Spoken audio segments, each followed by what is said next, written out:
Hello, everybody. I'd like to welcome you to this event on behalf of the Royal Society of Edinburgh and the Royal Institute of Philosophy. My name's Jeremy Smith, and I'm representing the Royal Society of Edinburgh on this occasion. The Royal Society of Edinburgh's motto is knowledge made useful, which we're very keen to emphasise whenever we put on an event like this. And in a world where science and politics are so deeply intertwined, I can't really think of a better topic and a more useful topic than tonight's. So without more ado, I'm going to turn round to the academic director of the Royal Institute of Philosophy, Dr. Julian Bergini. And Julian is going to lead us into what promises to be a very exciting evening's presentation. Julian, I hand over to you. Thank you very much, Jeremy. And thank you to the Royal Society of Edinburgh. We've had this partnership now for a good few years, and we always get a good speaker and a good discussion. And when we're in Edinburgh, we have good hospitality. We have good virtual hospitality today. This is our annual joint lecture. And this year's lecture is on a very timely subject. All around the world, we're seeing governments saying that they are following the science. At least they're doing that in the UK, they say, as regards to the COVID pandemic. And a lot of people have said, well, what does that mean? And are you really doing it? And there are these sort of questions in the air, really, about what it means to follow the science and whether or not governments can or should just follow the science. So there's the background to this topic is very, very, very topical indeed. And our speaker is Heather Douglas. I'll just say a little bit about Heather. She is a philosopher of science who works on the relationships among science, values, and democratic publics. She's associate professor in the Department of Philosophy at Michigan State University, as well as being a senior visiting fellow at the Center for Philosophy of Science at the University of Pittsburgh. She's also a fellow of the American Association for the Advancement of Science, and her writings include her book Science Policy and the Value-Free Ideal from 2009, and just this year, The Rightful Place of Science, Science, Values and Democracy. And after we've heard Heather's talk, we're going to get a response from Justina Vandola Gill, who I'll introduce later. And then the format will be, we're going to have a discussion, and that's going to be some discussion between us, but we want your questions too. So please feed them in. Some people have already started commenting on the channels if you're watching on YouTube or Facebook. If you'd like to ask a question, simply put your question into the chat box on that channel. Make sure it's as clear and as concise as possible. Make sure it fits within one comment box, not more than one. And so try and make it as clear as possible, and we're trying to include as many as possible. But first, we're going to hear Heather's talk, which has got the title Differentiating Scientific Inquiry and Politics. Thank you to the Royal Society of Edinburgh for inviting me to give this talk. What I want to do today is try to give an account that differentiates scientific inquiry from politics in order to help understand how we should protect scientific inquiry from political interference better. This question gains particular potency once we realize that it is time to fully reject the value-free ideal for science. There has been a lot of work in the last 20, maybe some would say even 30 years on the problems of the value-free ideal for science. As I note in the slide, there are at least two crucial places for values in science: in the directing of the efforts of scientists and framing of problems, and in deciding what counts as sufficient evidence. The arguments presented in this body of work suggest that we really do need to reject the value-free ideal for science and think about what norms should govern science in society without the value-free ideal. But this creates problems for thinking about the relationship between politics and science, because for most democratic societies, politics is the really fully value-saturated realm. It is where value debates and disputes and ideological commitments backed by values take place. Often those debates are rancorous about what laws and policy choices we should have to govern our pluralist societies. So without the value-free ideal, without suggesting that science is somehow ideally a space without values, what keeps science distinct from politics? we can know from the history of science and politics that a complete merging, a lack of any distinction between science and politics, would be bad, especially for science.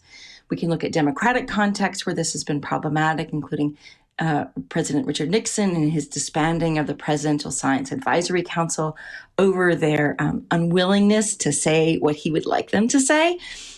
Political pressure on climate scientists over the past 2 decades, including harassment of scientists by elected officials, the current pressures around the pandemic and science advice, much less going back to non-democratic contexts like Galileo and the Pope and Lysenko and Stalin and the problems that were raised in those situations. So how should we protect science from politics after we relinquish the value-free ideal? What I'm going to do in this talk is articulate what I think are distinctive norms for the space of scientific inquiry that are distinct from norms in politics. I'm going to use the work of Robert Merton to help set the stage, then draw a bit from social epistemology to enrich this, the views that I'm presenting, and then articulate a set of 5 norms that I think should structure the space of inquiry, and then draw conclusions about what we should think about those norms. So to begin, let's start with Robert Merton and setting the stage. In 1942, Robert Merton published a paper on the ethos of science. In the darkest days of World War II, when it wasn't exactly clear that the Allies would win the conflict, he argued that there were 4 crucial norms, institutional norms for science, that structured the practice of science, and that these norms fit better with democratic contexts than with fascist contexts. And so science was going to give the Allies an edge in the conflict. The first norm, universalism, shouldn't matter who does the science. This was particularly poignant in this context when fascist Nazi Germany were accusing people like Einstein of doing Jewish physics, of not doing real physics. Merton argued that it didn't matter who did the science. What mattered was the quality of work, and that we should keep science open to all who can do it.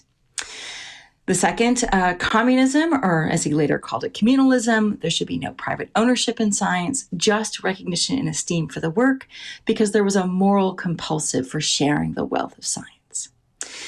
Disinterestedness was not about each individual scientist's disinterestedness in their own work, which was sort of implausible, but that scientists were going to expect a public accountability to their peers, and that rigorous policing by other scientists through criticism was going to be expected practice in science, and organized skepticism, that there would be ongoing scrutiny and nothing held above scrutiny in science, which led to a strong non-dogmatism in science. Now, when Merton looked at these 4 ethos, he said universalism fits well democratic societies because, in fact, democratic societies are genuinely more open and try to evaluate ideas on their merits and not just who says them. But this was a poor fit with fascist states who, in fact, were exemplary for their poor handling of things like labeling Einstein's physics as Jewish physics. Communalism was going to be challenging for both capitalist democracies and capitalist fascist states because of capitalism being in tension with the kind of communism or communalism. Disinterestedness, again, fit well with democratic societies because those were far more robust of cultures of criticism and were poor fits with fascist states. And organized skepticism, again, fit with democratic societies because of the openness and unwillingness to hold anything above the fray for political debate in democratic societies, whereas fascist states held on to ideological commitments that should never be questioned. And so the prediction was 3 of the ethos of science fit well with democratic societies, 1 fit with neither the Axis nor the Allies' powers. So democracies were going to actually win over fascist states because of the aid of science. Amazingly, Merton was actually right. Because of scientific advancements like the proximity fuse, antibiotics, DDT to fight typhus, much less atomic weapons, ending World War II, science really did provide a strategic edge for the Allies in World War II. And a lot of that was because the Allies were more welcoming to science. But Merton's norms for science were more showing about the parallels between science and political spaces, and weren't fine-grained enough to really also show the differences, even within those rough parallels. And so if we turn to social epistemology, which is a branch of philosophy of science that shifted from a focus on individual reasoning practices to what were the community practices that really enabled knowledge production, we could see more detail in those norms that are important for the space of inquiry. And key to this work has been the work of Helen Longino, who argued that there need to be norms for epistemic communities, for knowledge-producing communities. And the norms that she articulated in her two books in 1990 and 2002 were these four norms: that there need to be recognized venues for criticism, there needs to be uptake of and response to criticism that is raised, there need to be public standards for evaluation and discourse of the criticisms and responses, and there needed to be tempered equality of intellectual authority, such that those who are participating within the community are viewed as rough equals in the give and take of the discussion of the community. Now, these norms focused on the internal functioning of knowledge-producing communities. Helen Longino's work didn't talk much about how the borders around such communities should be managed, or how to understand the functioning of those communities within a broader societal context. And that's what we need to focus on here. Further, once we take a look at some of the norms for the space of inquiry, we're going to maybe see that some of these norms are not quite as on point as they initially appeared. So let's turn now to the space of inquiry. What I'm going to argue is that there are 5 norms that are crucial for the space of inquiry, and go through each of these. And one of the things I'm going to focus on is how the norms make the space of inquiry distinctive from broader political, particularly democratic political cultures and contexts. So let's start with norms of criticism and response. Both Merton and Longino emphasize the importance of these kinds of norms. Merton in his discussion of disinterestedness, Longino in her first 2 norms. Included in those norms should also be a value of criticism and response, that criticism is seen as a sign of respect, that one is willing to engage with and properly critique work is a sign of respect for that work. The response to the obligation to response doesn't have to rest with each person who is particularly criticized. I think I would place way too much of a burden on the most prominent members of our intellectual communities, but they're often distributed. So there might be responses to criticism raised by other people who also hold similar views, or who just think that criticism is off point in a particular way, even if they fundamentally disagree with the view. Responses can range from a reasoned rejection of a critique. This is why the criticism is off base or doesn't quite have the strength that the critiquer actually thought it did, to shifts in views, small shifts in views, to wholesale changes in views. But one of the things that is crucial for the space of inquiry is that the raising of criticism and responding to criticism are both signs of legitimation of being inquirers within the space of inquiry fully.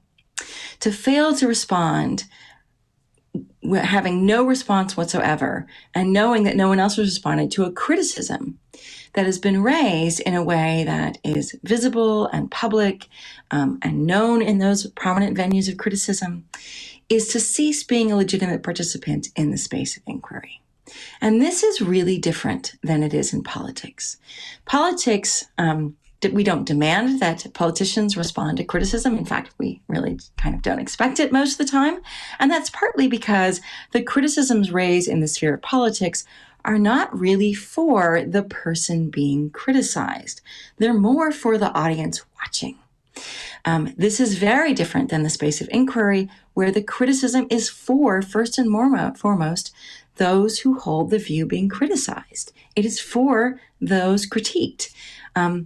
And that creates a very different culture within the space of politics versus the space of inquiry, even inquiry that takes place within democratic politics. Further, we can see the relationship between the norms when we look at the norms of fostering diversity. So Merton said that, we should have the doors open to science and evaluate scientific work on its merits, not on who did it.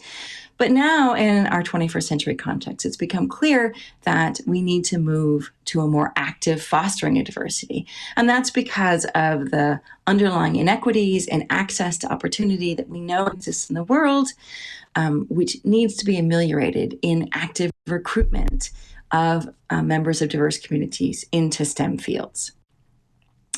But some have argued that maybe we don't want to just have all kinds of diversity, that there might be those with really strong ideological commitments, so neo-Nazi sort of views or racist views or misogynist views, that, really, we don't really want to include that into the space of inquiry because of the hostility that creates to recruiting other members. But one of the things is that the first norm actually bounds the kind of diversity we want, because if you are unable to respond to criticism because of deeply held ideological commitments, then you've kicked yourself out of the space of inquiry. So the ideologically rigid get weeded out of the space of inquiry, and legitimately so. This makes more suspect, I think, Longino's requirement of shared standards beyond the norms I'm articulating here, because although shared standards might make debate within a knowledge community more efficient, not adhering to local particular standards on what counts as good methodology or what counts as appropriate questions should not in itself be a reason to exclude people from the space of inquiry. Very often, those with more diverse views come in with quite helpful and pointed criticisms about how we're doing inquiry. And a good response to their critiques of standard practices shouldn't be, oh, well, we've always been doing it that way. Instead, better reasons need to be given to defend standard practices, and we might need to shift those standard practices in the face of responses and critiques. But those who critique standard practices, if they're given reasoned responses, need then to have uptake themselves to those responses within the space of inquiry. This, again, is very different than the space of politics, where exclusionary spaces, where we say this space is solely for a particular, say, oppressed minority to feel safe, is perfectly acceptable. There is the Black Caucus in Congress, and, we don't get to complain about that their doors are not open. So in politics, sometimes exclusionary spaces are quite legitimate, where they wouldn't be in the space of inquiry, except for those who can't respond to criticism. Now, there's also the open-endedness of debate. In the space of inquiry, there's no fixed procedures for closing debate. Debates continue until participants are done with debate, and this can be exhausting for those of us in it, but it's really important that we don't have any kind of other sort of artificially imposed closure procedures. Debates can also be reopened at any time for empirical, methodological, or conceptual reasons, and this is a central component of the non-dogmatism that Merton emphasized. This is still bound by norms of criticism and response. So just because you're a maverick, critiquing something that everyone thought was closed, doesn't mean you don't have to respond to criticisms or reasons why your critiques actually are not legitimate. If you want to stay in the space of inquiry, you have to engage with those criticism and responses. And this is, again, really different from politics because we have clear procedures for ending debate, such as voting and all the procedures coming up to voting. And we need to have those procedures for ending debate in order to make collective governance decisions within pluralist societies. And then finally, fourthly, the norm of openness of restraints, because there are limits imposed in inquiry. The space of inquiry is not a total freedom, do whatever you want. There are forbidden topics like research on bioweapons and forbidden methods like coercing human subjects into studies that we have set inside the space of inquiry. It's crucial, though, that these limits be publicly and openly known. The openness is critical for both effectiveness and legitimacy. Ideally, the limits would be accepted both by scientists and the broader society, but they can be imposed, as they were in the early 1970s, when the broader society said, scientists, you're actually abusing human subjects, and we're now going to impose political restrictions on how you use human subjects. This, again, is different with politics because very often there are hidden constraints, backroom agreements that are acceptable, even helpful for smoothing out disagreements, and tacit constraints can be often crucial to alliances. And finally, there are norms of credit allocation in sharing knowledge in order to get credit for it. This is, of course, crucial for scientific inquiry. No one owns an idea, but interestingly enough, I think this is actually really similar to political ideas and efforts where someone doesn't get to say they own a particular political view or even a policy solution. If they're lucky, their name might end up on a bill, but they don't get to own it. And I think Merton missed a crucial parallel here. There are problems, though, with patents in science, a topic for another discussion. And I think there are still differences, though, with politics, because in the space of inquiry, you still have much stricter concerns about, say, plagiarism. If I use someone else's words in a political space, I don't actually have to cite them. But in an academic space, I certainly do. And citation norms are quite different in the space of inquiry. Okay, so in conclusion, I think with these norms, and having them clearly articulated, it is easier to understand and defend the norms of the space of inquiry, and thus to help protect science from improper political interference. If we, for example, foster diversity, while at the same time recognizing that those recruited into the space still have to meet the expectations of generating and responding to criticism.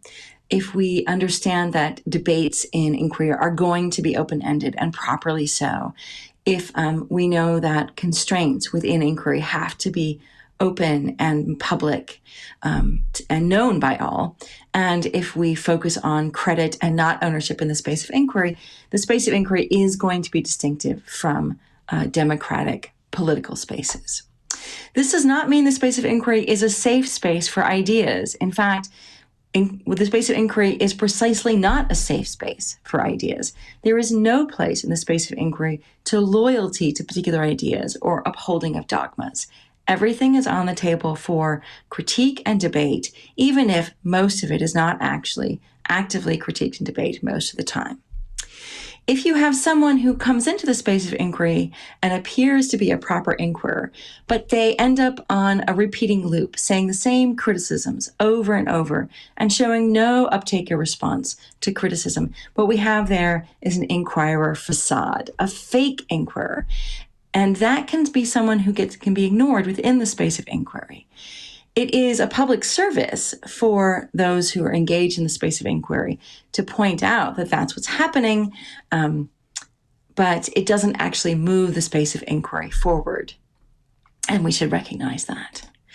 Further, the articulation of the space of inquiry presented here makes it also clear what the space of inquiry is not. The distinctive norms that I have articulated don't entail that scientific inquiry is value-free, or free from societal responsibility, or a purely epistemic or only focused on truth sort of issue. There are still societal responsibilities and social and ethical values that are important for the practice of science, nor that it is independent from society. Yet the norms within the space of inquiry are not the same as the norms of debate in the broader democratic society. And understanding this will help us protect the value of science. Thanks to Michigan State University Socially Engaged Philosophy of Science group and the Center of Philosophy of Science, where I am a senior visiting fellow this year, for supporting this work. Thank you very much indeed, Heather. Plenty to talk about there. And I think in a discussion, we'll perhaps try and see if and how these ideas relate to some of the issues happening around us at the moment. I hope this is a good example of the space of inquiry, and certainly part of that is to have criticism and response as a means of showing respect to our speaker and to provide the legitimation of the talk. Some of that can come from you. I've already got some questions coming in, so please do keep those coming in. Just a reminder, just put your question into the chat box, make it fit one chat box and not overflow, And try and, before you press send, just ask yourself, is this something that is going to be readily understood by the reader at the other end?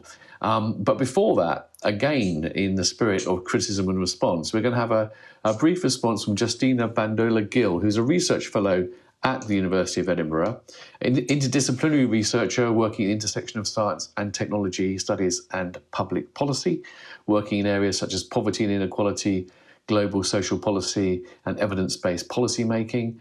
And she's currently a postdoctoral researcher at the Metro project, where her research explores the production and governance of poverty indicators by international organisations. So let's have that response from Justina. Okay, thank you to the Royal Society of Edinburgh for inviting me to respond to Heather's talk. And even more importantly, thank you to Heather for such an inspiring presentation and such a thoughtful account of the relationship between science and politics. From the outset, I have an admission to make. I'm not a philosopher, but I'm a sociologist. And even though my main field of research, very much like Heather's, is one of the science-politics interactions, I necessarily approach it from a slightly different perspective of practices, cultures, and institutions. Nevertheless, over the years, I have always found Heather's work to be incredibly useful. I'm always impressed at how easily her ideas travel across different disciplinary boundaries and inspire the work of different scholars in sociology, but also STS, politics, and management. So, meaningless to say that the central question of Heather's talk, what differentiates scientific inquiry from politics, is one that I find important, but also timely and worthwhile. I take on board Heather's key point that the value-free ideal of science is not only a myth, but also a myth that threatens scientific inquiry, and perhaps remarkably makes it susceptible to the influence of politics.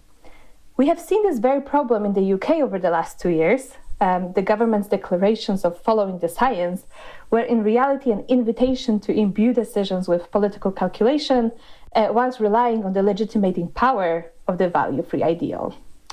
So in this short response, I will focus on two issues. Firstly, I would like to offer a brief reflection on how sociologists and STS scholars would respond to these exact questions that Heather put so eloquently in her talk.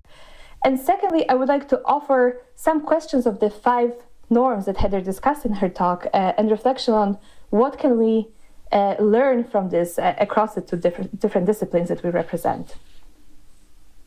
So let's start with the first point, one pertaining to the sociological account of the spheres of science and politics. And indeed, the central question of Heather's talk is also one of key importance to the sociological literature on the science policy interfaces. The STS literature has been exploring this question of what differentiates science and politics for at least the last 3 decades. And indeed, this notion of separation of these two spheres is not an easy one. After all, arguably, one of the most successful ideas produced by this body of scholarship is one of co-production. This trend of work sees science and politics as mutually constitutive phenomena, ones that are not separated, but rather are constantly interacting with each other. What Sheila Jasanoff calls the idiom of co-production assumes that science is inseparable from politics, as they both draw on the same cultural, ethical, and institutional canons. So does it mean that science and politics are the same? No, not at all. And I believe this is the key and I would say often misunderstood assumption about co-production. Co-production is always accompanied with boundary work towards separating science and politics and shaping the relationship between the two. So boundary work entails the demarcation of science, which is seen as representations of claims of objective truth, from policy, which is characterized by interest and politics. So the boundary between science and politics often even if it's merely constructed and rhetorical, rather than actual division between these two spheres, may play different roles. On the most pragmatic level, such a division could help to divide labor between science and policy and to assign responsibilities for different elements of the science into policy processes. On the more conceptual level, such divisions play a role in differentiating between the technical and the political, and therefore acting as lines of demarcation between knowledge and politics, facts and values, objectivity and interests. Therefore, seemingly the scholarship on science policy interactions from sociological standpoint seems to point out that the science and politics have to be demarcated, not only because they are different, but perhaps more importantly, because they are in fact intertwined, and the notions of co-production and boundary work come hand in hand. So such demarcation is an important political resource to scientists, as they can shape their claims to legitimacy as being either external advisors who are speaking truth to power, or informed insiders understanding the machinations of politics and advising from the inside. Therefore, sociologists, and I count myself in this group, are interested in the in-between worlds between science and policy and the hybridity of practices and values.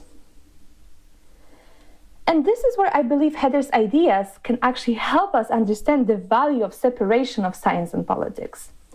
The insight that I find especially valuable is that science and politics could be seen as different spaces, even if we reject the value-free ideal. So this position challenges, to a degree, the assumption that such separation of science and politics is used predominantly as a resource to build the authority of science and is a mere political activity on the part of scientists. So exploring the norms that govern science once we reject the value-free ideal is not only novel in this context, but also important for our understanding of the contemporary socio-political reality and the ways in which separations of these two spheres might be theorized. So I think focusing on norms rather than more ingrained practices of science advice offers an important insight into the epistemic spaces of science and policy, as well as the ideas of the hybridity of scientific advice as a practice located in between these spheres. And I think current political situation actually illustrates this tension quite nicely. So we have seen from the beginning of the pandemic, at least in the UK, but I think also in other countries, that the common assumption about science advice became challenged right in front of our eyes. The practice of brokering, so mixing scientific and policy knowledge, is commonly perceived to be the key to success of advisors. And it quickly became, during the pandemic, a venue for actual politicization of science and led to self-censoring of options that did not seem to be possible for policymakers. Perhaps somewhat surprisingly, this was followed up by almost a Mertonian retrenchment to more traditional values of science, and even dangerously, a return to the myth of the value-free ideal on the part of the scientists. So this is where unpacking of norms guiding the scientific and political spheres might be especially helpful, as it offers scientists a way out of the politicization without necessarily turning to scientism and value-free ideal. So Heather identified 5 such norms: norms of criticism and response, norms of fostering diversity, norms of open-endedness of the debate, and norms of openness of restraint. And finally, norms of credit allocation. And I will conclude this short response video by asking 2 questions about these norms: the question of relationality and the question of indivisibility of these norms. So let's first focus on the idea of relationality between the norms. Are these norms hierarchical or flat? In Heather's talk, she pointed to criticism and response twice as a norm that explains, limits, or bounds other norms. It seems that the focus on critique as a unique epistemic virtue almost of science is significant. It appears that critique is almost a baseline norm, enabling other norms to be productive. Can there be science without critique? In other words, are these norms related to one another? And how do they structure these epistemic practices in the science space? So are they operating as a system, or are they operating as a set of separate guidelines? Which leads to the second quality of the second question of the indivisibility of the norms. Here in particular, I would like to focus on the norm of open-endedness. And I agree that there's no clear pathway to end academic debates. However, we can identify, at least in some areas of scientific inquiry, a formulation of consensus that might end at least some scientific controversies. And this is where the interesting part lies, as the notion of consensus is very interesting in the context of the science-politics relationship. Focusing on clear messaging and communicating the consensus is uniformly seen as a good and effective strategy of science advice. Whereas communicating too much uncertainty or too much ambiguity is seen as challenging at best and a bad practice at worst. So this is interesting in the context of Heather's talk, as it indicates that in these spaces which lie in between of spheres of science and policy, actually following the politics norm might be seen as more desirable than following the science norm. So how indivisible are these norms? Can they be mixed, and what happens if they become mixed in a space? Are we then still talking about the space as science or something completely different? And with these questions, I would like to conclude this short response. I'm looking forward to this discussion, as the debate over the post-value-free ideal of science and politics is one of the important questions of the contemporary global challenges. And thank you to Heather for putting these ideas forward and initiating this discussion. Thank you. Thanks very much, Justina. We've got lots to talk about. We've got plenty of time to do it, but maybe, given how much there is to talk about, maybe not enough. We'll see what we can do. There'll be a certain open-endedness, I'm sure, to our discussion today. Heather, if I just go back to you, perhaps we'll just start then just with those two very clear questions. I think there's several things we might pick up from Justina's comments, but let's go to those two concluding questions first of all. So what can you say about the relation between these norms, whether they're hierarchical or flat, whether critique is a baseline norm or so forth? Could you say a little bit about that? That is a great question, and that's partly because it's something that I changed my mind about when I was writing the talk. Initially, I was like, oh, those first two norms, they're clearly related. Diversity is, clearly partly about fostering critique and proper critique and response. And so those are really the key ones. But then I was like, but we can't have debate get closed down early, because then that forestalls critique and debate, and also might exclude important epistemic diversity in the science. So I was like, well, okay, it looks like, we have to have the first three. And then the constraint issue come in. And so those are legitimate boundaries around what sort of people pursue within and how they pursue within the space of inquiry. And I didn't want to say like that was somehow secondary. Okay, so you can see that what's going on here is partly I'm saying, I'm not so sure. I don't think they're hierarchical. I think more that they work together as a system. I think that might be the way to think about them. And the fact that I had to present them in an order is just because I had to present them in an order because the talk is linear, right? But I think drawing a picture of it would be more like a network among them. So I think she was absolutely right to pick up on that point. And then how indivisible they are is something actually I want to explore with everyone here today. It seems to me like there's something important about each of them. You can't sort of like throw out one of the five without sort of losing something really important, especially if they're all sort of fitting together. But so I wasn't quite sure if Justina was thinking about the way in which there might be boundary areas like science advice where in fact you need to have a very careful mixing of norms. If you think about like the IPCC and the way in which it is simultaneously a scientific and a political body, because each nation, has veto power over the final text of the summary document. This is clearly a political process. Do we then thinking about like how the norms might work, given that the norms of inquiry are going to be different than the norms of debate in politics, how we might think about the way in which they might work together? We might actually soften some of the norms or change some of the practices for border areas. Is that what you're thinking about, Justina? Yeah, no, that's exactly what I was thinking about. That it seemed like there may be spaces in which actually, following 4 norms of science and one of the political one might be the situation there, and yeah, how does it impact on the kind of norms governing this space? Like, does it make it something different than this just science as a space, or does the space get compromised, for example, if we follow some norms, not the others? Because I think the pandemic is a really interesting situation here, because I think in the beginning this kind of norm of criticism was, I think, a little bit maybe not compromised, but softened in this space, and I don't think that made it for a good science advice, whereas I think maybe openness would be a norm that could be challenged a little bit in these kind of hybrid spaces. Mm-hmm. Yeah, very much so. I mean, when you... Oh, sorry, Julian. No, so I was just going to say, I don't know if it's possible actually just to get this slide with those norms back up on the screen just to remind people of them. But that's just, if that's possible, someone will magically do it soon. But in the meantime, Heather, please do continue. Yeah, so, I mean, there's a certain... when you have a crisis moment and you have an advisory system, there have to be mechanisms of closure. So...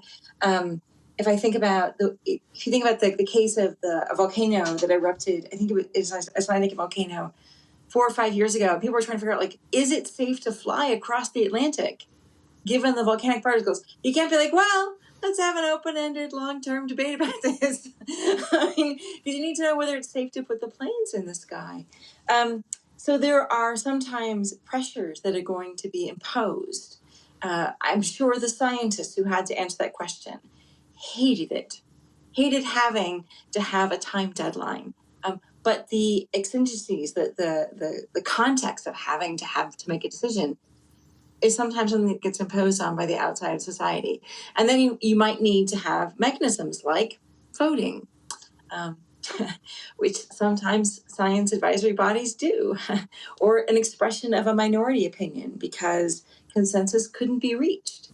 Right? And that's a really valuable and important thing to flag in an advising document. Probably not so when you have to decide whether or not there are planes that you should fly. You really would prefer closure there. And I think that is a perfect example of an imposition of needing to have a political norm sort of imposed on what would otherwise be a space of inquiry process. So this might be sort of like more detail about like how boundary work actually functions, as opposed to just like rhetorical stuff. Like there's real normative bite to these kinds of tensions, and we shouldn't gloss over that. But it might very well be the case that norms from the political sphere sort of have to be brought into spaces of inquiry in particular contexts, and then that turns that into kind of a boundary space. What do you think? Justina, what do you think? No, I think that's exactly right, because I was always quite critical of the boundary work as a rhetorical practice on its own. So I do think that it is more than that, and there's definitely this kind of normative element to it. Yes, but does it mean that these boundary structures are just guided by different sets of norms from different spheres, or do they just develop norms on their own? So I think that's where I'm not sure whether empirically there might be kind of like a separate set of norms that would govern these spaces. I don't know. What do you think, Heather? The problem is there's so many different boundary organizations and so many, it would be sort of, I mean, I would be very unhappy as a philosopher to say like, each one has its own norms and they're all fine. Like, no. We have to do something a little bit more careful in thinking about what should the norms be. It might be the case that in some cases, certain boundary organizations might actually be governed by inapt norms.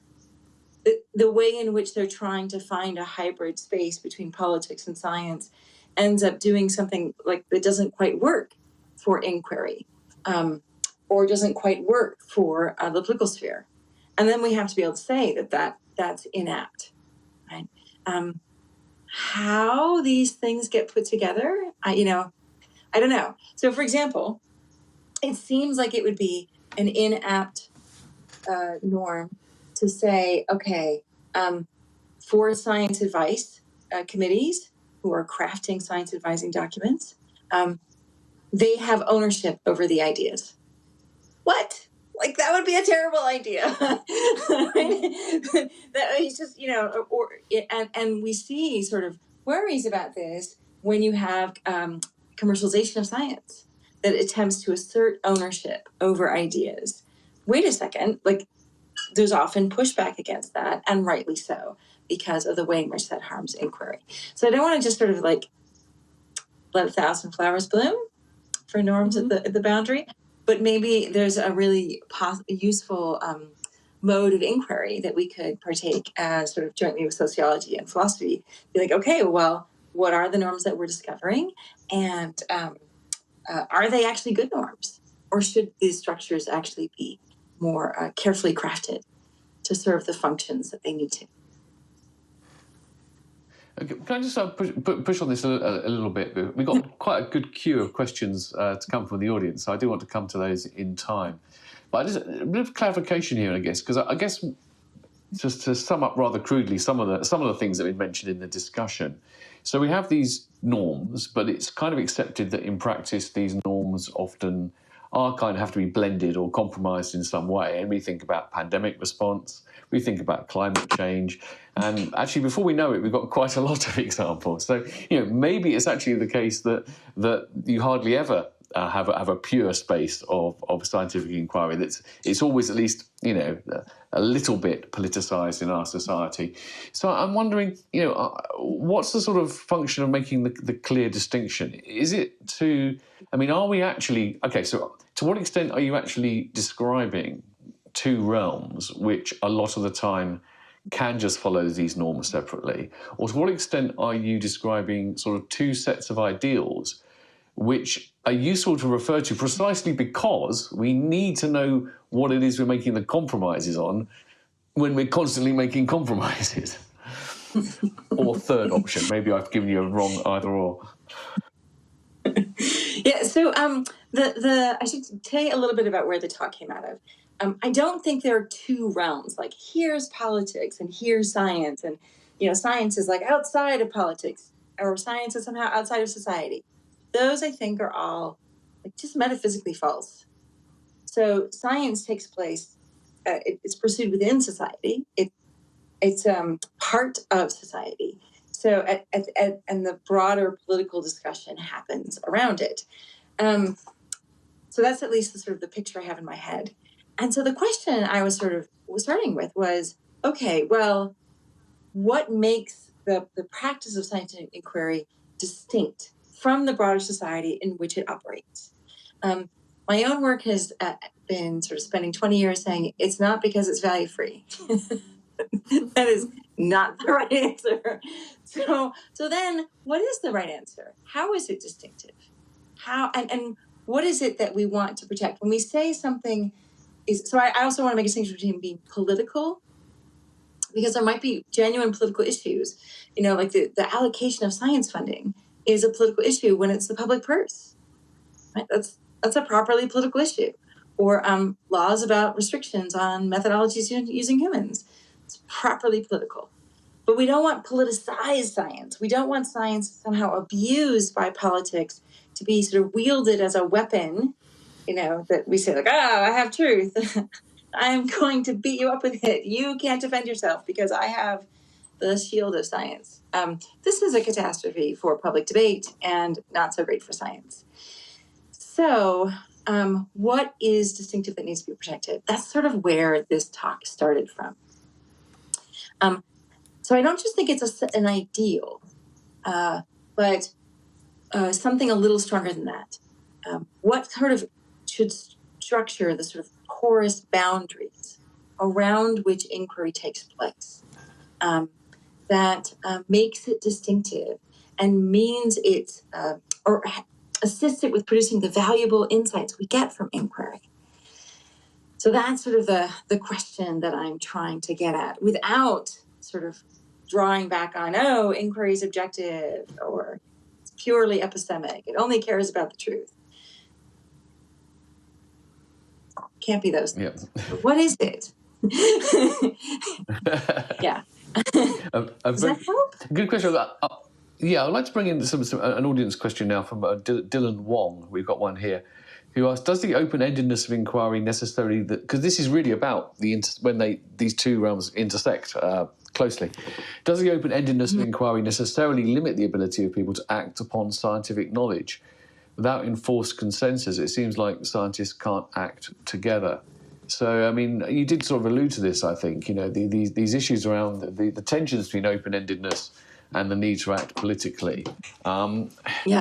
How do scientists actually then negotiate this when they're kind of put into a position where their knowledge has some urgency, perhaps? Do you want? So I've been talking for a while, Justina. Do you want to take this, or I mean, I have things to say. I always have things to say. Yeah, go ahead. You can start, and I can add. My guesses. So I actually think except in cases where you have literally a crisis and you have to decide, like, right now what to do. Do we close the border or not? Do we ground the planes or not? Do we, what do we do right now? I think enforced consensus is generally a mistake because the thing you want to rely upon is not consensus to court. You want to rely upon a properly formed consensus, properly formed following debate and critique and uptake among a properly diverse set of inquirers. Okay, so if that's what you want, what do you do if you don't have consensus as a member of the public? And I have argued in a talk I gave for Paratisha last spring that actually if you have consensus, great, and it's properly formed, because that means that regardless of the sort of value commitments that you have, there's probably an expert who has the value commitments who subscribes to the consensus. Fantastic. If you don't have a consensus, you want to find the experts who share values, relevant values with you, who are genuine participants in the space of inquiry. So both conditions have to hold. You don't want to do the fake experts who are not genuinely participants in inquiry, but you also would be best to trust and rely upon experts who share your values in making judgments about how much evidence should be sufficient, what's sort of at stake, what should be inside or essentially relevant to the inquiry, and what might be peripheral. Those are the experts who are going to be most trustworthy for you and that you should trust the most. So as members of the public, we don't have to have just a consensus from experts in order to act. What we need is experts who are participating genuinely in the practice of inquiry, who share our values. Those are the experts we can trust and act upon in the face of dissensus among scientists. Before I come to Justina's response to that, could you perhaps give a practical example of what it means to sort of share the same values or the relevant values? I mean, maybe a pandemic or a global warming example, because they're the most topical ones. Do you have an example in mind, or is that putting you on the spot too much? Oh, for me or Justina? Yeah, no, for you before we go to Justina's response. Yeah. Okay. Yeah. So for climate change at this point in time, I don't think there are any climate scientists within the space of inquiry who disagree. Trust the scientists is the consensus. It's great. There's a consensus there. Let's go back to the pandemic. Let's say, March, when we weren't sure about masks, right? And this March, like not this past March, but March 2020, way, when it wasn't even clear what was going to happen. So there might be experts saying, okay, I don't know whether masks work. They've only been sort of marginally effective in the context I know about. And it might be better, if I'm worried about protecting public health, to sort of ask that you stay home or wear a mask just to be on the safe side.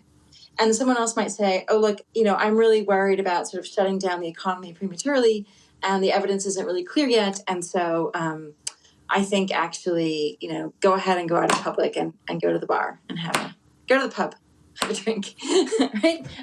And so, depending upon your risk level, your personal, when you don't know, you might go with one expert or another, depending on, which one sort of fits your concerns. Once the evidence gets clear. And once the inquirers within the space of inquiry go, okay, wait a second, we have like fantastic evidence that the masks are really effective. And by the way, we also have really fantastic evidence now that the vaccines work. Like you can just look at the US and just see the vaccinated versus unvaccinated counties and the differential death rates. It's like 3 times higher in some counties in the US. Then like it's just really clear. But before things have settled, go with the expert who at least shares your concerns. Just like you would go with a doctor. You want a doctor giving you advice who shares and understands what you want out of your health, for health, what matters to you, whether it's continuing to exercise or living a super long life without a knee replacement. Different advice. That's really interesting. I guess there must be quite a lot of examples like that. I'm just thinking, for example, around issues around sustainable agriculture and so forth, where it's perhaps not clear what the answer is. People will have there'll be qualifications to their view. For example, like if you want a precautionary principle with regards to this, then ... or actually the objective risk level doesn't seem that high, and it'd be good to increase yield or something. So you can you get these value differences come through, don't they? Justina, have you got anything to respond on that topic?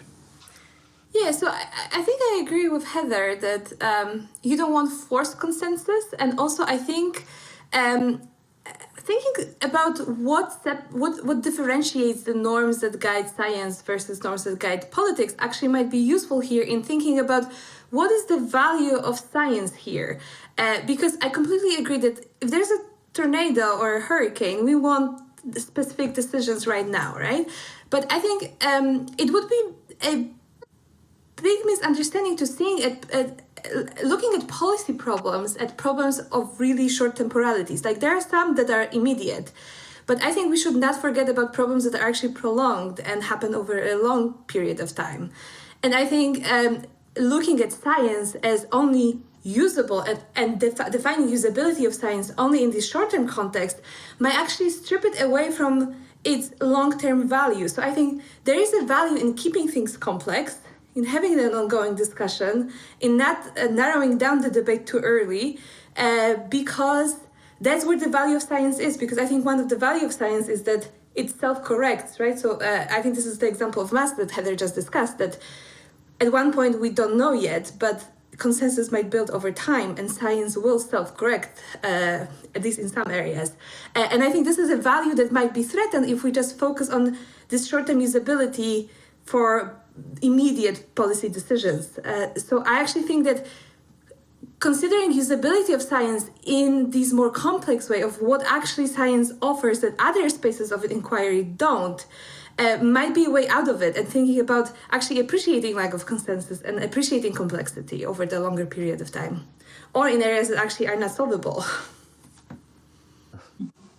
Thanks so much. Got another question from the audience from Arby. I won't try and pronounce the surname because I'm going to mangle it.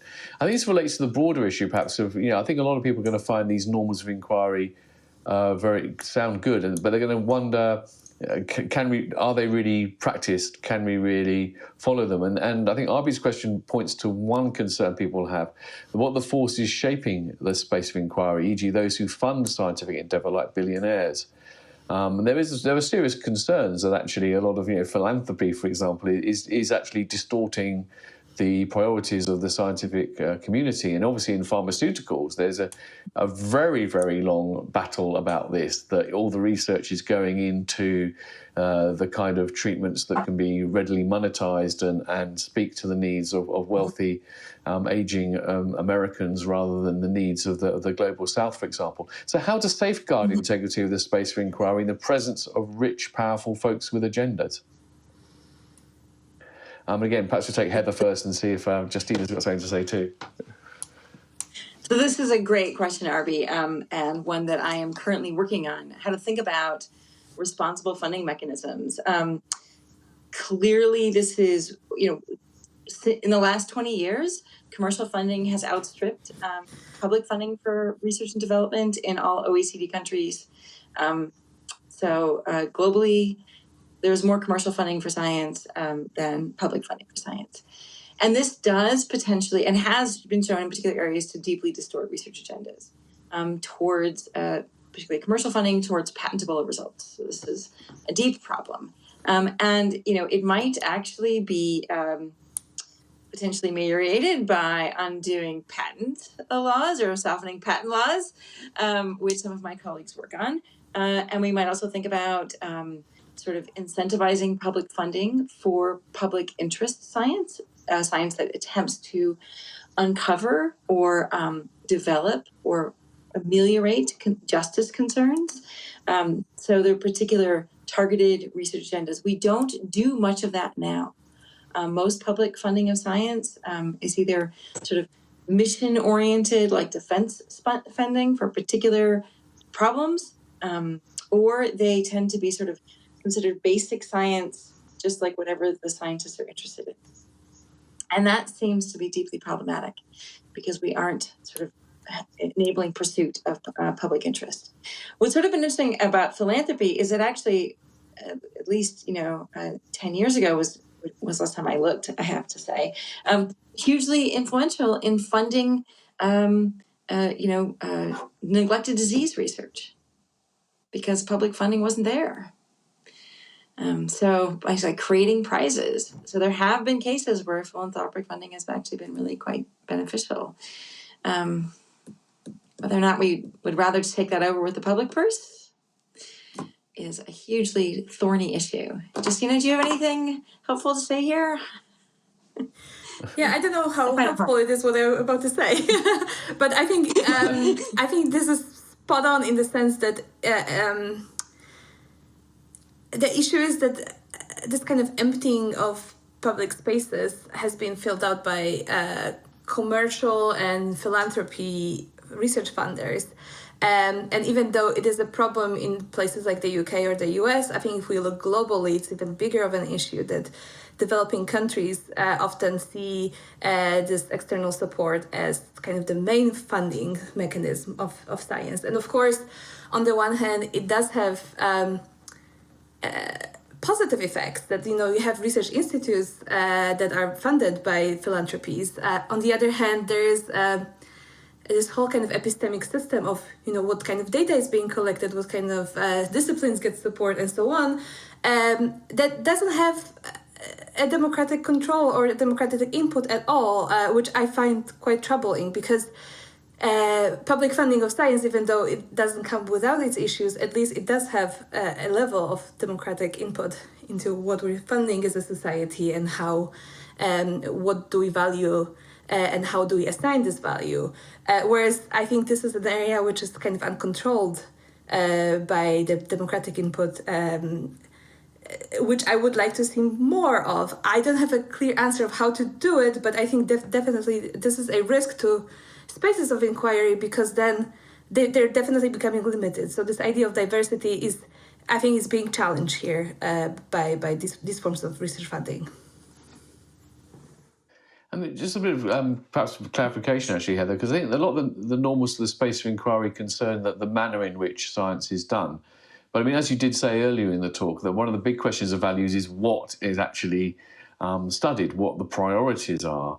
And, I wonder in thinking about these things, whether that deserves perhaps more weight. I mean, maybe it comes under your idea of norms of openness and restraints, right? Because one's got to acknowledge the fact that, be clear about why does it come under that? The idea that being open about the norms about the openness and restraints is about being clear about why certain things are being funded, why you're doing certain things rather than others. So not the most articulate question, but to what extent, how central really is it to sort of focus on that value, what it's being directed at, not just how it's being studied? No, I actually think it's incredibly on point for you to pick up on this, partly because if the norm of openness is about the sort of constraints on funding and the way in which we direct science funding, that is anything but open right now.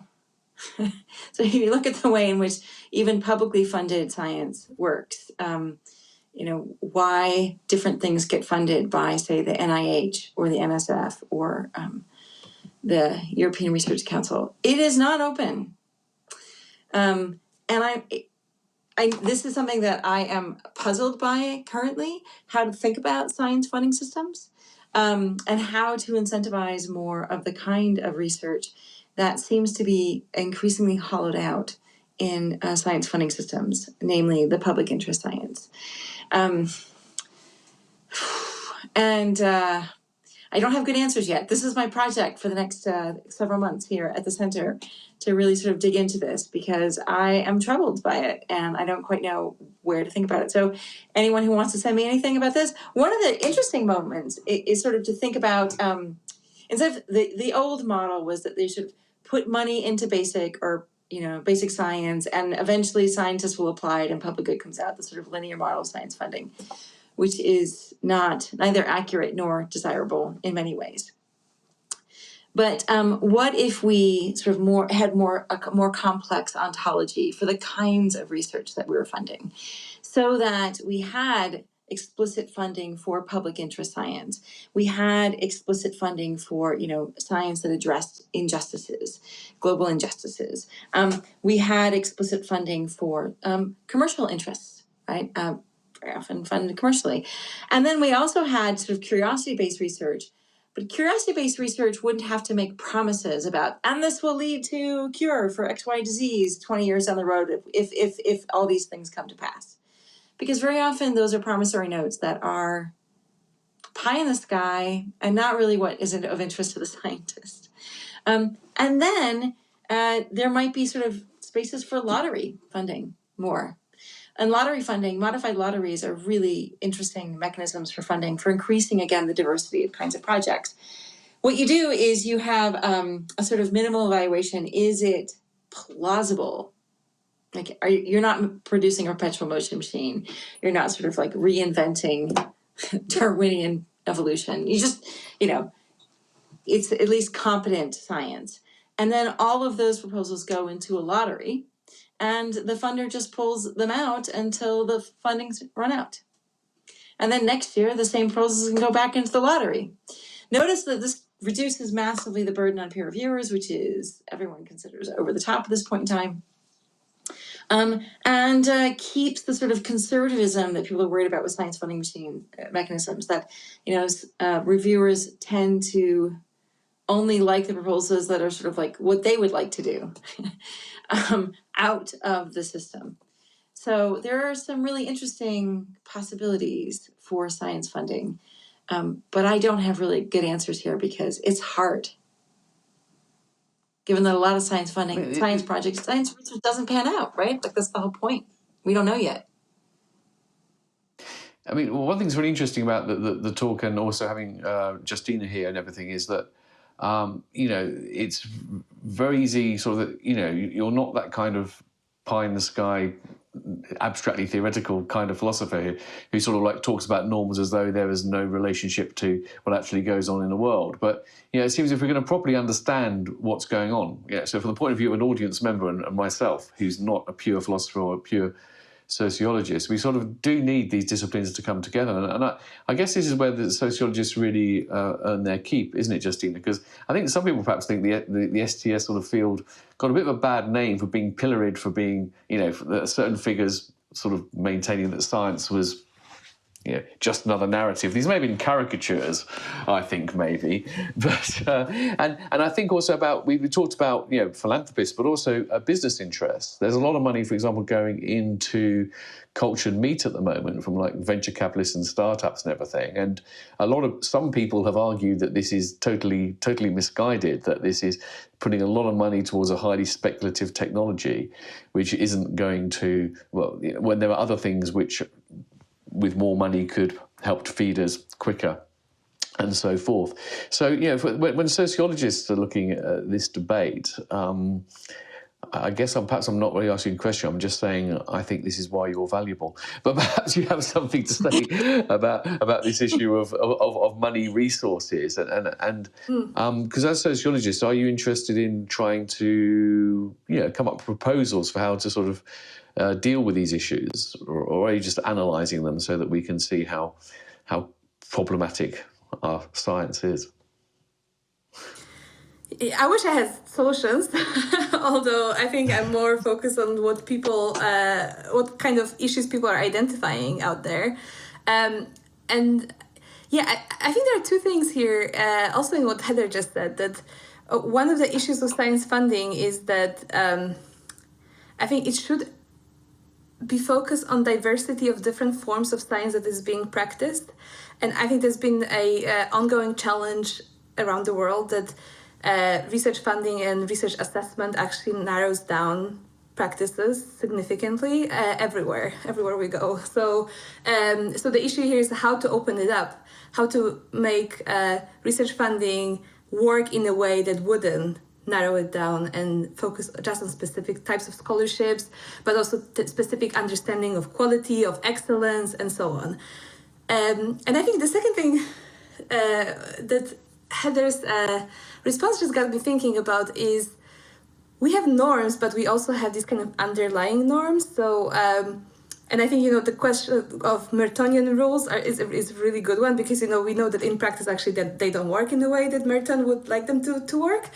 And I think lottery funding here is a really interesting case study of that, because we see that it works in increasing diversity, it works in more equality in assignments, and also we see that actually often there's no difference between the quality of outputs between peer review and lottery.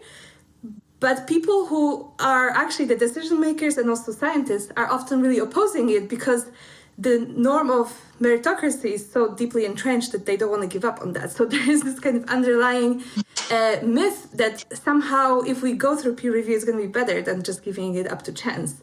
So I think there's an interesting clash here between the norms that guide our practices and also the norms that actually maybe sometimes are barriers to developing these systems that might work better. Actually, your point about diversity segues very nicely into another audience question by someone going under the name of pessimistic inductions, and this relates to the norm, Heather, you were talking about. What's to sort of stop sort of mavericks and fake inquirers, as you said, coming into this. And the question is, well, what qualifies as ideologically rigid? This seems like a place that, if not properly specified, could turn science into politics, with tribal scientific circles weeding out dissenting views as ideology. So how do you stop that happening? Yeah, so I wouldn't want to pre-identify any view as ideologically rigid. What is more important is that those who attempt to articulate alternate views, once they engage in space of inquiry, are responsive to reasons and to criticism. So flat earthers are a great example. All right, so there are people who think the earth is flat, and they will present views, and there are really interesting videos of them trying to test their theories on YouTube.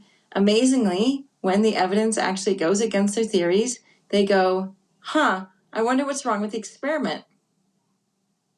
Now, if you do that too many times, you start to be like, well, okay, if you keep trying to demand tests or doing tests yourself, and the tests keep going against the view that you are holding, you should probably give up the view. And that has to happen, in not too many iterations of this kind of thing. So that's like an extreme example, but the responsiveness to criticism is crucial. And I don't want to say so I went to a really brilliant talk by a philosopher of physics on Friday on dark matter. And he was talking about the history of evidence gathering for dark matter physics, which is an area I know very little about, because it's not something that public policy needs to be made anything about. So I haven't paid attention. And he was talking about the sort of growing consensus around dark matter. But there's this alternative view called MOND or something like that.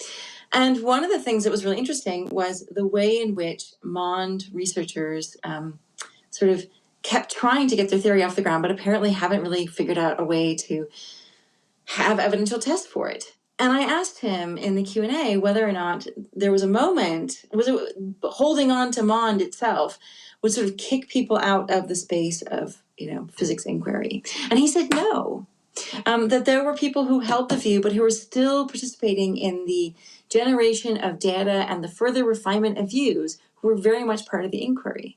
But if they were just continually bringing up, saying, hey, there's this alternative, we should develop it, and not having anything else to add, and they're just on that loop, they're not really engaged anymore in the space of inquiry.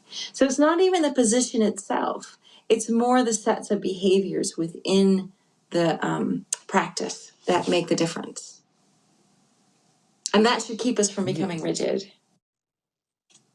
Because it's interesting, I guess, you talk about the flat earthers, and I think that the flat earthers, you say you picked it deliberately as an extreme example. But I mean, I wish I could remember the name. I'm terrible with names. I mean, one of the greatest physicists of the 20th century sort of very famously kept running experiments which didn't work and doggedly persisted and eventually turned out to be right. So you always get these counterexamples of people who sort of like refuse to give up, who if they were following straightforward Popperian falsification would have given up years ago and didn't do it. So, I mean, it just seems that in order to make good judgments on this, actually, there isn't a simple kind of like 2 or 3 check, are you doing this, are you doing Y? I mean, in broad terms, yes, are you doing this, are you doing that? But then beyond that, it seems there's perhaps quite a lot of judgment call going on here about the sincerity of the participant, how much they're really trying and so forth.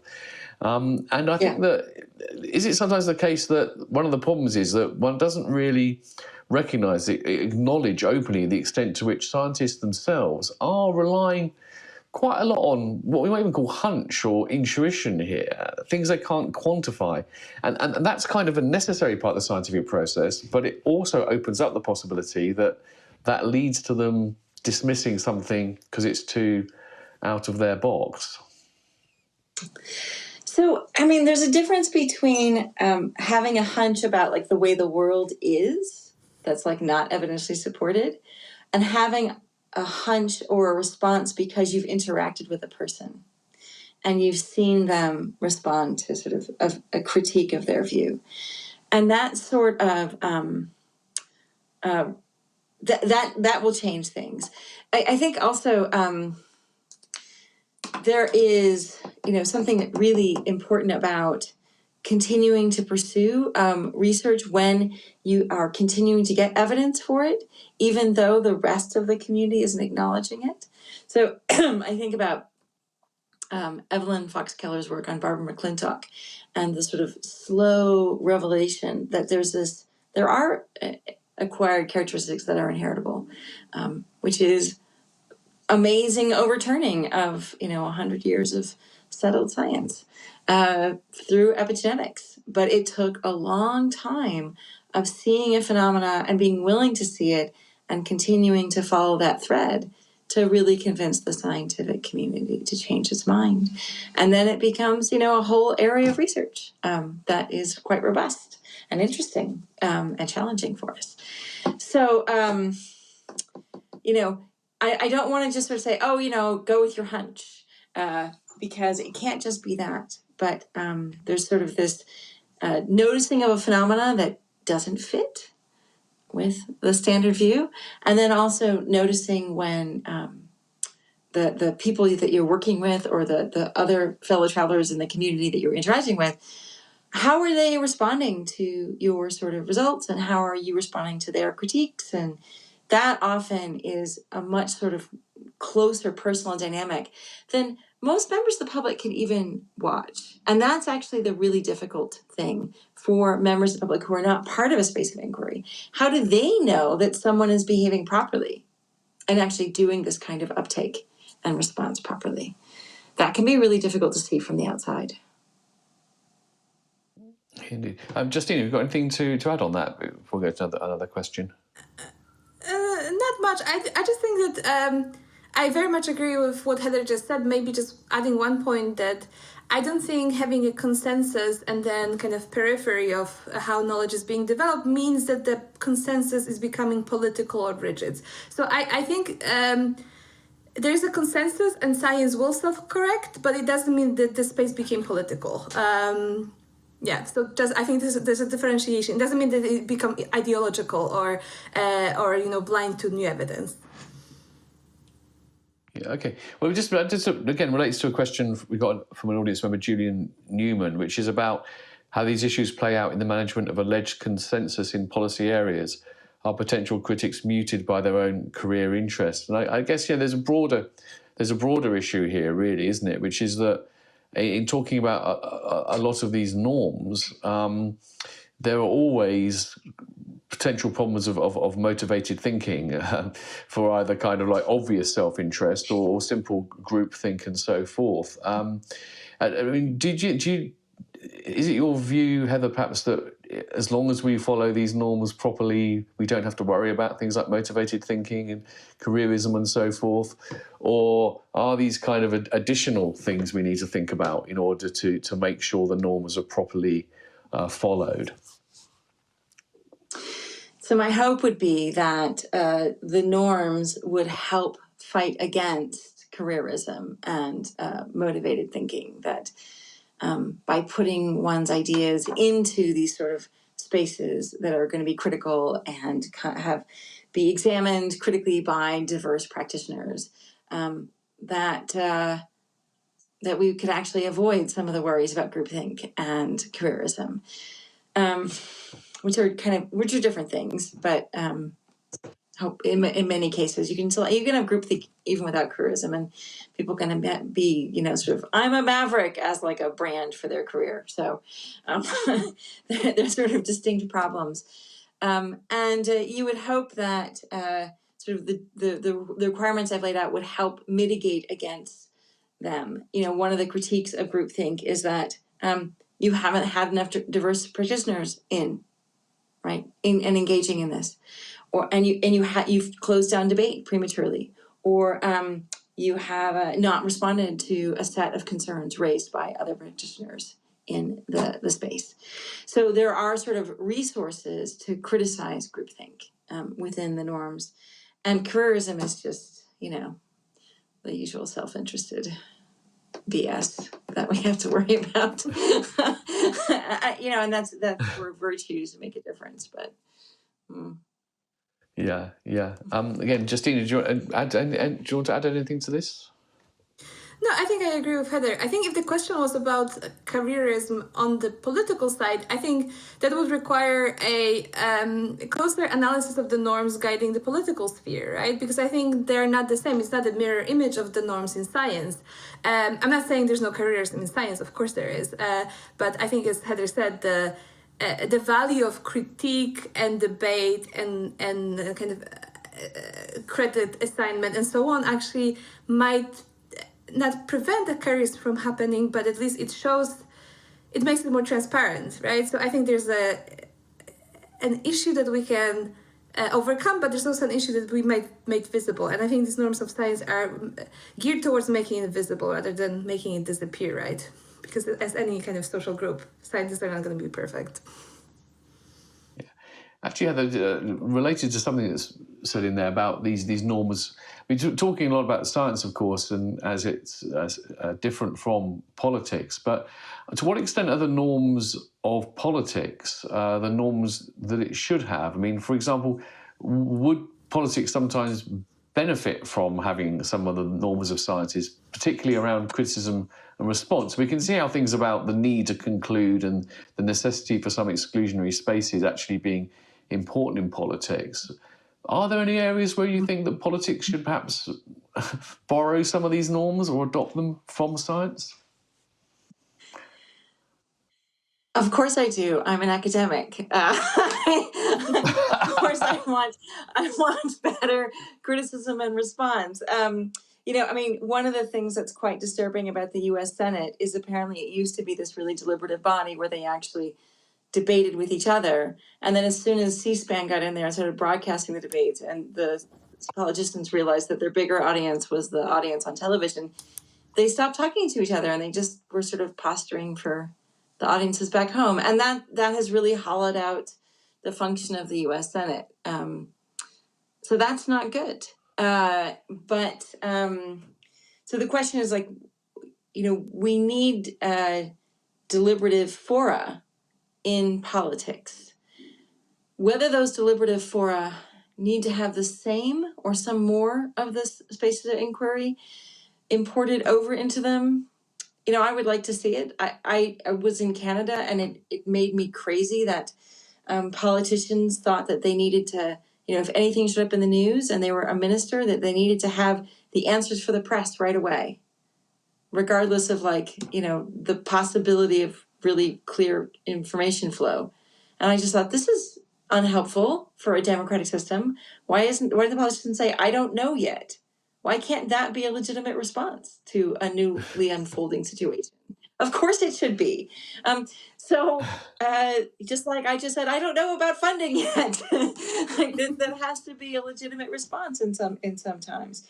And I think it would be better for our political systems if some of those norms were brought back into deliberative spaces.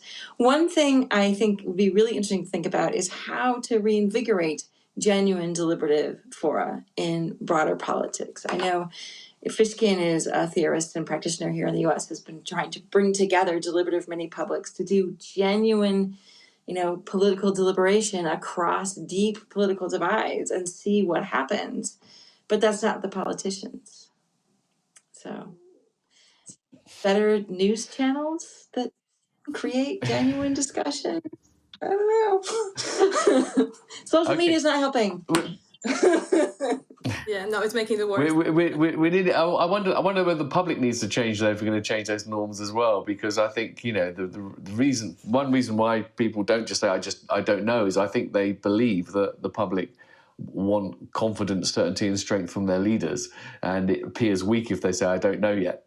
Isn't it? So maybe the public expectations need to change. Or do you have more faith in the public than I do? As I'm a member of the public, by the way, so I don't have faith in myself by saying that. I think actually I think part of the problem in the space of science is that we teach science as something where all the answers are already known. We teach it that way in grade school, which is a big mistake because that's not what science is. So I think it gives a misleading sense of things to the public. And I think actually if we had more sort of open-ended inquiry as practiced in grade school, and secondary school, which is possible, people would be better as citizens in understanding when that happens in real life cases. Okay. Now, we're nearly out of time. Just one final question, which I'll get a short answer from both of you on. It's from Dr. Kanan Perky-Ashter. And the question is, we know there are differences in scientific inquiry and political space, but how should scientists communicate with politicians? Is there any standard method? So what I'd quite like from both of you, if you could, briefly, is what do you think is your one piece of advice you'd give about how scientists should be communicating their work to politicians? Who's going to go first on the spot? Okay, so the one thing, and this is something that some colleagues of mine have worked on here in the US, is be clear, but also speak to the interests of the politician. The politician very often has made what they care about and their interests public, and if you can tie your understanding of the world to what they are interested in some clear and concrete way, that is how to communicate with them. Okay, Justina?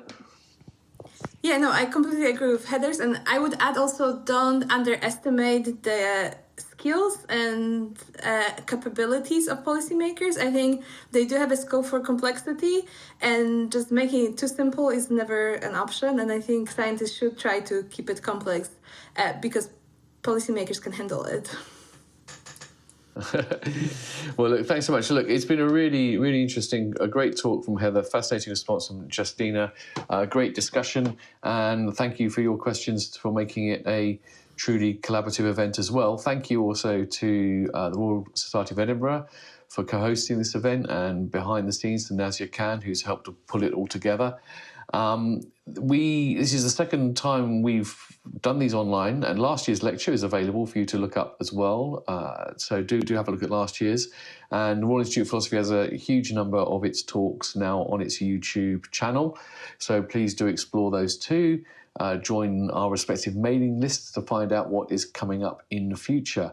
But for now, it just reminds me one final time to thank Justina, Vandola, Gill, and also Heather Douglas. Thank you very much.